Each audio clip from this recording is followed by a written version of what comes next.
రాష్ట్రంలో ఈరోజు రైతులు పడతా ఉన్న అవస్థలు ఎలా ఉన్నాయి అంటే, రాష్ట్రంలో రైతుని ఇవాళ పట్టించుకునే పరిస్థితిలో ప్రభుత్వం లేని కారణంగా రైతులు ఆత్మహత్యలు చేసుకుంటా ఉన్న పరిస్థితులు మన రాష్ట్రంలో కనిపిస్తూ ఉన్నాయి. ఈరోజు ఈ సీజన్లోనే ఈ జిల్లాలోనే ఇక్కడే ఇద్దరు ఆత్మహత్యలు చేసుకున్న సన్నివేశం మధ్య ఈరోజు ఈ జిల్లాలో నేను మాట్లాడుతూ ఉన్నా. ఈరోజు ఇక్కడే ఇదే జిల్లాలోనే ఇద్దరు ఆత్మహత్యలు చేసుకున్న పరిస్థితులు. పర్చూరులో ఒక రైతు చనిపోయాడు. గడిచిన శుక్రవారం కొండేపిలో మరొక రైతు ఆత్మహత్య చేసుకున్నాడు. ఇద్దరు రైతులు గిట్టుబాటు ధరలు లేక ఇదే జిల్లాలో రైతాంగం చనిపోయిన పరిస్థితుల మధ్య ఈరోజు నేను ఇక్కడికి వచ్చి రైతులు పడతా ఉన్న అగసాట్లను ప్రభుత్వాన్ని గట్టిగా నిలదీస్తూ ప్రశ్నిస్తూ ఉన్నా. ఈరోజు రైతు పడతా ఉన్న పరిస్థితుల మధ్య ఏ పంటకు కూడా ఈరోజు రాష్ట్రంలో గిట్టుబాటు ధరలు లేవు. వరి ప్రొక్యూర్మెంట్ మొన్న చేశారు. ఏ రైతుకైనా కూడా, ఏ రైతును తీసుకున్నా కూడా కనీసం 300 రూపాయల నష్టానికి రైతు ఎంఎస్పీ కన్నా తక్కువ రేటుకు అమ్ముకోవాల్సిన పరిస్థితిలో ధాన్యాన్ని రాష్ట్ర ప్రభుత్వం కొనుగోలు చేసింది. వరి దగ్గర నుంచి మొదలు పెడితే మిరప, పత్తి, జొన్న, కందులు, మినుములు, పెసలు, మొక్కజొన్న, సజ్జ, రాగులు, వేరుశనగ, అరటి, చీని, పొగాకు, కోకో, ఏ పంట తీసుకున్నా కూడా రైతన్నకు ఈరోజు గిట్టుబాటు ధర రాని పరిస్థితి ఈరోజు రాష్ట్రంలో కనిపిస్తూ ఉంది.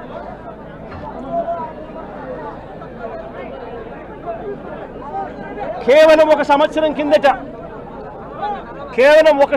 కిందట వైఎస్ఆర్సీపీ ప్రభుత్వం ఉన్నప్పుడు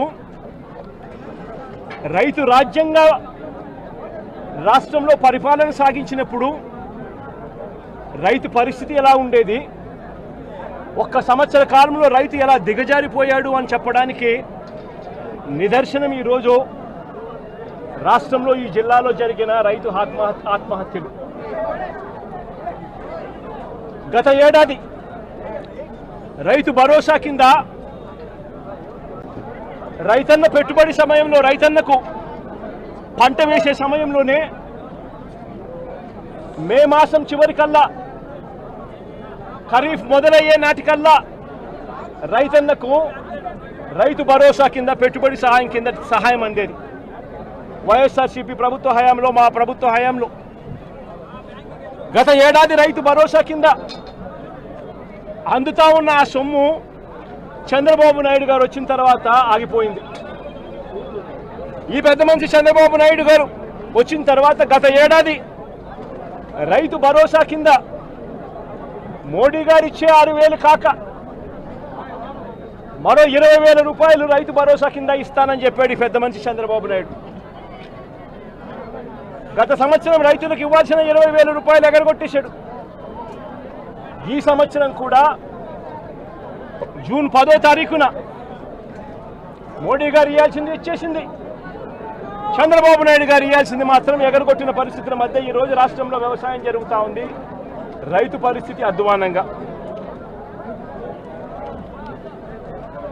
సమయానికే సీజన్ ముగిసేలోగానే ఇన్పుట్ సబ్సిడీ ఇచ్చే సాంప్రదాయాన్ని గత ప్రభుత్వం, అంటే గతంలో వైఎస్ఆర్సీపీ ప్రభుత్వ హయాంలో ఉండేది. ఏ సీజన్ ముగిసేలోగా ఆ సీజన్లో జరిగిన నష్టాన్ని ఆ సీజన్ ముగిసేలోగానే, మరుసటి సీజన్ వచ్చేలోగానే రైతన్నకు ఇన్పుట్ సబ్సిడీ కింద సహాయం అందేది.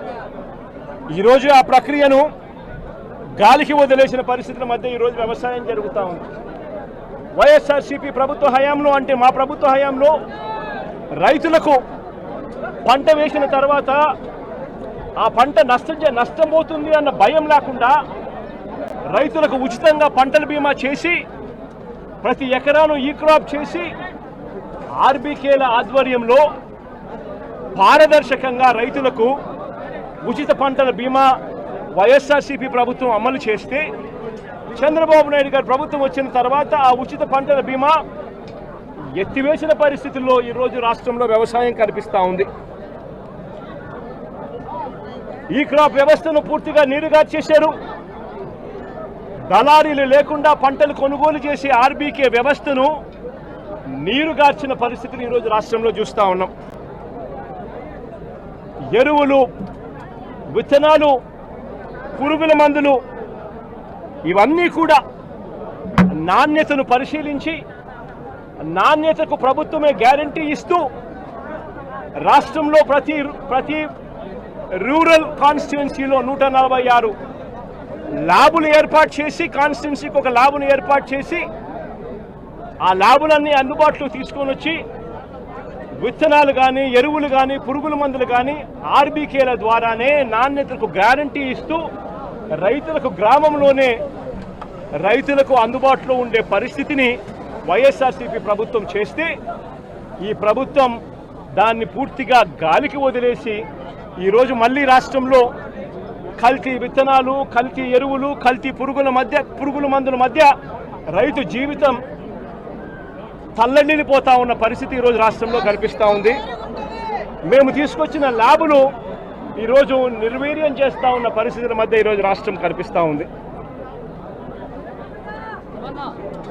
మా ప్రభుత్వ హయాంలో ధాన్యం కొనుగోలు కాక ఆర్బీకేల ద్వారానే దళారీ వ్యవస్థ తీసేసి ధాన్యం కొనుగోలులో ప్రతి రైతుకు కూడా కనీస మద్దతు ధర ఖచ్చితంగా రైతుకు అందుబాటులోకి తీసుకొచ్చే కార్యక్రమం మేము చేస్తూ ప్రతి రైతుకు కూడా ఎంఎస్పి మాత్రమే కాకుండా జిఎల్టీ ఛార్జెస్ కింద అంటే gunny bags, logistics, gunny bags, labour, transport కింద ప్రతి రైతుకు ఎకరాకు 10,000 రూపాయలు అదనంగా మా ప్రభుత్వ హయాంలో వైఎస్ఆర్సీపీ ప్రభుత్వ హయాంలో ప్రతి రైతుకు కూడా మేము ఇచ్చేవాళ్ళం.